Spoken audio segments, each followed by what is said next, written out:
তো জীবনে বরকত কিভাবে আসবে, প্রোডাক্টিভিটি কিভাবে বাড়াবেন, যে অল্প সময় অনেক কিছু করতে পারেন, কিভাবে করবেন আমি কয়েকটি পরামর্শ দিতে চাই এবং আমার ব্যক্তিগত অভিজ্ঞতা আছে। আর এই পরামর্শগুলো হাদিসের আলোকে কয়েকটি কাজ করতে পারেন আপনার প্রোডাক্টিভিটি বাড়ানোর জন্য। আলহামদুলিল্লাহ, আমি আমার বাসায় আমার ফ্যামিলির সদস্যদের এটার উপরে উদ্বুদ্ধ করেছি, তারা আমল করে। আপনি কিছুদিন এটা করে দেখেন, দেখবেন আপনার জীবনে কি পরিমাণ বরকত এসেছে। আমার বয়স 21 বছর, সকাল থেকে রাত পর্যন্ত সময়টা কিভাবে প্রোডাক্টিভ ভাবে কাটাবো, আমার টাইম ম্যানেজমেন্ট কেমন হবে, খুব দরকারি একটা প্রশ্ন করেছে।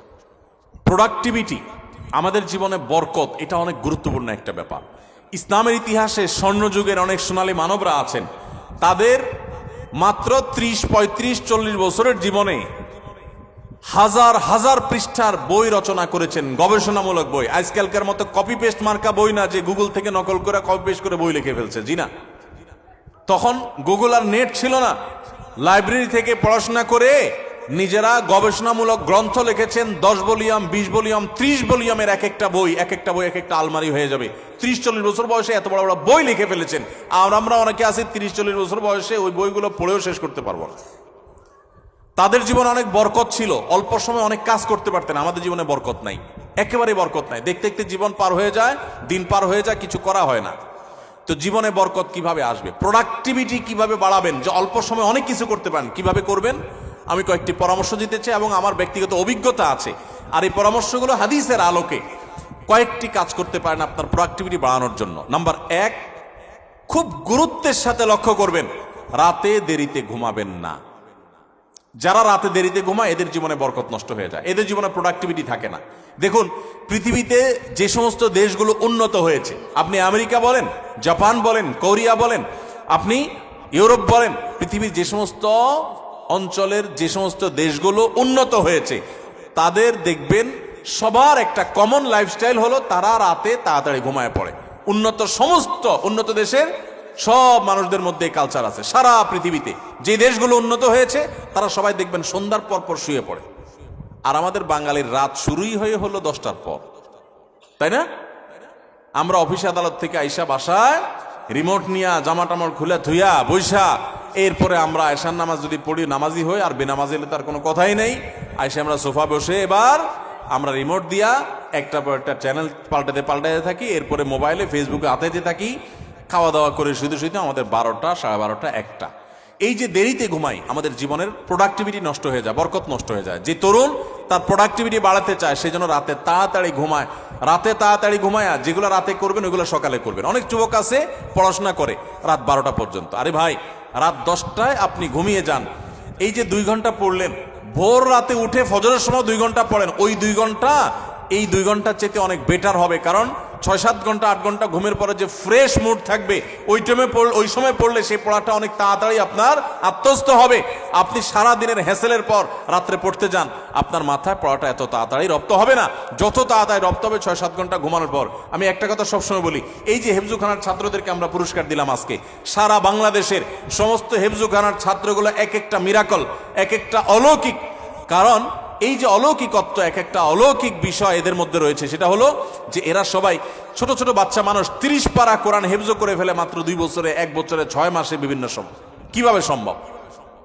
30 পারা কোরআন, এত বড় কোরআন পুরাটার হেফজ করে ফেলে, মুখস্থ করে ফেলে, কিভাবে সম্ভব?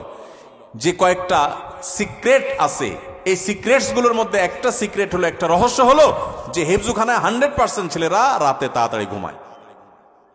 তারা রাত 10টার ভিতরে 100 ভাগ হেফজখানার ছাত্র সারা বাংলাদেশে ঘুমায় পড়ে। কোথাও পাবেন না 10টা পরে ছেলেরা পড়ালেখা করে, সব 10টার মধ্যে ঘুমায় যায়। পুরা কোরআন হেফজ করে ফেলে অল্প সময়ের মধ্যে, আবার রাত জেগা পড়ে না। কিভাবে সম্ভব? কারণ তারা ওই যে আবার ভোরে উঠে যায়, ভোরে উঠে পড়ে। ওই ভোরের সময়টা রাতের 4 ঘন্টা, আর তখন 1 ঘন্টার সময়।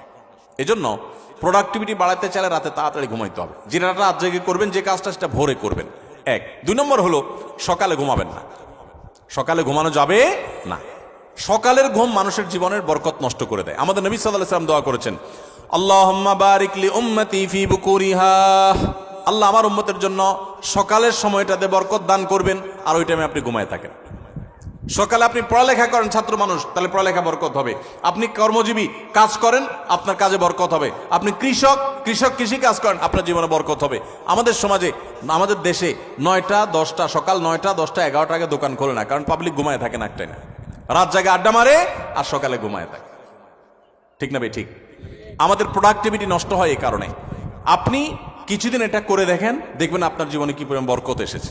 আলহামদুলিল্লাহ, আমি আমার বাসায় আমার ফ্যামিলির সদস্যদের এটার উপরে উদ্বুদ্ধ করেছি, তারা আমল করে, রাতে তাড়াতাড়ি ঘুমায় পড়ে। 10টার ভিতরে সবার ঘুম শেষ, আর সকালে কোনো ঘুম নেই। ভোর থেকে উঠে যার যার কাজে সে লেগে যায়।